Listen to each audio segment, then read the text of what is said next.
অন্ধকার রাস্তায় সদ্য প্রয়াত প্রধানমন্ত্রী বেগম খালেদা জিয়ার একটি ছবি নিয়ে দাঁড়িয়ে আছে এক কিশোরী। নাম তার রেয়ান। চোখে মুখে অপেক্ষার ছাপ। নেতা হয়তো দেখবেন, হয়তো দেখবেন না, এই দ্বিধা নিয়েই সে দাঁড়িয়েছিল রাস্তার ধারে। বাস থামার সঙ্গে সঙ্গে সেই দ্বিধা বদলে যায় বিস্ময়ে। দরজা খুলে তাকে কাছে ডেকে নেন তারেক রহমান। জানতে চান নাম পরিচয়। তখন কণ্ঠে ছিল জড়তা, চোখে মুখে ছিল উচ্ছ্বাস। মানুষের জনগণের সেবা করে, পলিটিক্স করে, নিজের পাওয়ারে সংসদে আপনার সাথে দেখা করে আসবো। আমার রক্তের রাজনীতি, আমি রাজনীতি ছাড়া থাকবো না। ময়মনসিংহের জনসমুদ্র পেছনে ফেলে দীর্ঘ সফরের ক্লান্তি নিয়ে ফিরছিল গাড়িবহর। চারপাশে নিরাপত্তা, ব্যস্ততা আর সময়ের তাড়া।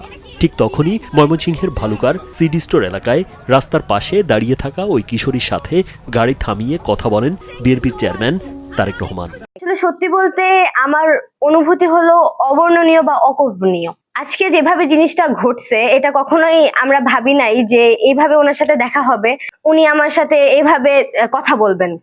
এই পুরো জিনিসটাই আসলে বলতে গেলে আমার ফ্যামিলির যে স্ট্রাগলের ফল। রেয়ান ময়মনসিংহ জেলা যুবদলের সহ সাধারণ সম্পাদক ও হবিরবাড়ি ইউনিয়ন যুবদলের সভাপতি আবু সাইদ জুয়েলের ভাতিজি এবং এবি সিদ্দিক সোহেলের মেয়ে। রাজনীতি পরিবারে বড় হলেও এই মুহূর্তটি ছিল পুরোপুরি ব্যক্তিগত। বিএনপির যে রক্তের টান, এইখান থেকে ওনার সাথে আমার দেখা হয়েছে এবং এই যে অনুভূতিটা এটা আসলে বর্ণনা করা যায় না। তার যে ভালোবাসাটা আমি পাইছি, তার যে দোয়াটা আমি পাইছি, এটা আমার কাছে সব থেকে মূল্যবান। কয়েক মিনিটের কথোপকথনে কোনো রাজনৈতিক বক্তব্য ছিল না, ছিল পড়াশোনা নিয়ে খোঁজ খবর, কেমন আছে, এই সাধারণ প্রশ্নগুলো। কিন্তু সেই সাধারণ কথাতেই মুখে ফুটে ওঠে আত্মবিশ্বাস। পরিবারই আমার ইন্সপিরেশন ছিল। দেশের জন্য কাজ করা, তারপরে বিএনপির জন্য কাজ করা, এটা সম্পূর্ণই আমার পারিবারিকভাবে গড়ে উঠছে।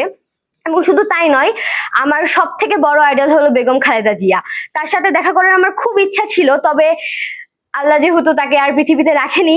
কথাবার্তা শেষ করে বাস আবার চলতে শুরু করে। এর আগে রেয়ানের হাতে থাকা সদ্য প্রয়াত প্রধানমন্ত্রী বেগম খালেদা জিয়ার ছবিটি তারেক রহমানের হাতে তুলে দেন। সকালবেলা যখন তারেক রহমান আমাদের হসপিটালের সামনে দিয়ে যায়, তখন তাকে আমি এক পলকের জন্য দেখতে পারছি, কিন্তু আমার সত্যি বলতে আমার আশ মেটে নাই। তো রাজীব বিশ্বাস, কালবেলা। মানে কখনোই আমরা প্ল্যান করি নাই।